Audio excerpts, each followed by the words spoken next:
17वें कृषि विज्ञान कांग्रेस के दूसरे दिन के कार्यक्रम में सीएम पुष्कर सिंह धामी ने हिस्सा लिया। इस दौरान उन्होंने तमाम संस्थानों द्वारा लगाए गए स्टॉल का निरीक्षण किया।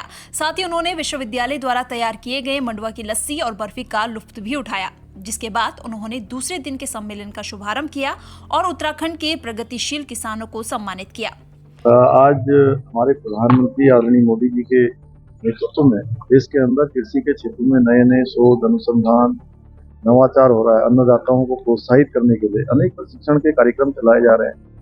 तो इस प्रकार के जो हमारे ये सम्मेलन है, पूरे देश के वैज्ञानिकों का यहाँ पर एकत्रीकरण है। नवोदित उदयमान हमारे छात्र छात्राएं भी इसमें हिस्सा है, हमारे कृषक भाई बहन भी इसके पार्ट है इस सम्मेलन के। तो निश्चित रूप से इस प्रकार के सम्मेलन हमारे कृषि क्षेत्र को और आगे बढ़ाएंगे, अन्नदाताओं की प्रोग्रेस करेंगे, हर क्षेत्र में उनको आगे आने के लिए हमारे प्रधानमंत्री जी का जो संकल्प है, उस संकल्प को पूरा करने के लिए ऐसे सम्मेलन बहुत महत्वपूर्ण होंगे।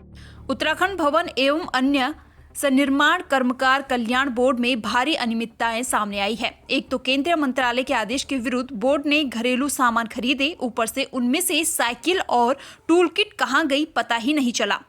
कोविड काल में अपात्र लोगों को राशन किट बांटने से लेकर विवाह योजना के लिए नियम विरुद्ध 7.19 करोड़ रुपए बांट दिए गए। अमेरिका द्वारा अप्रवासी भारतीयों को हथकड़ी लगाकर भारत भेजने को लेकर कांग्रेस कार्यकर्ताओं ने खटीमा मुख्य चौक पर हथकड़ी लगाकर विरोध प्रदर्शन किया। दरअसल कल खटीमा कांग्रेस विधायक और उपनेता प्रतिपक्ष भुवन कापड़ी हथकड़ी लगाकर विधानसभा गए थे। वहीं आज कांग्रेस कार्यकर्ताओं ने अमेरिकी सरकार और केंद्र सरकार के खिलाफ जमकर नारेबाजी कर प्रदर्शन किया।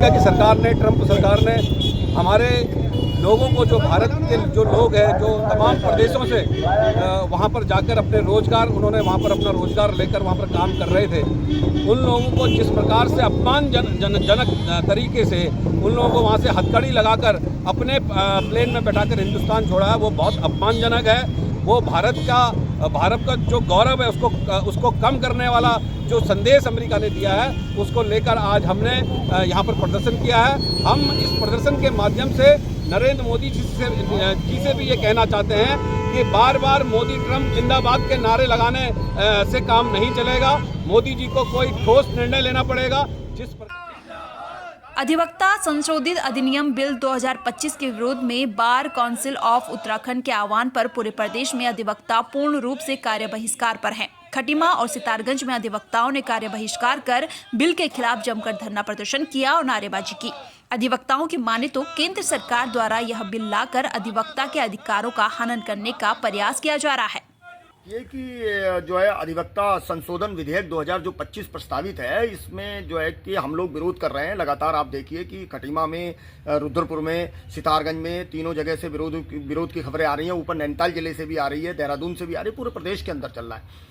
उसका मेन कारण ये है कि केंद्र सरकार जो है, केंद्र सरकार नामित किए जाएंगे 3 सदस्यों को, जिनका जो बीसीआई जो है, बार काउंसिल ऑफ इंडिया है, वो एक तरीके से मान लीजिए कि वो केंद्र सरकार के अधीन हो जाएगी और केंद्र सरकार अनावश्यक हमारी बार काउंसिल में जो है हस्तक्षेप करने लगेगी, और जो कि हमारे अधिवक्ताओं के लिए भी ठीक नहीं है, और जो हमारे जो मुकदमा लड़ने के लिए आते हैं और जो अपने न्याय लेने आते हैं, उनके लिए भी ठीक नहीं होगा। तो यह अनावश्यक जो हस्तक्षेप केंद्र सरकार द्वारा करने की एक साजिश रची जा रही है, एक पूर्ण नियोजित वो षड्यंत्र करा जा रहा है, उसका विरोध हम लोग कर रहे हैं।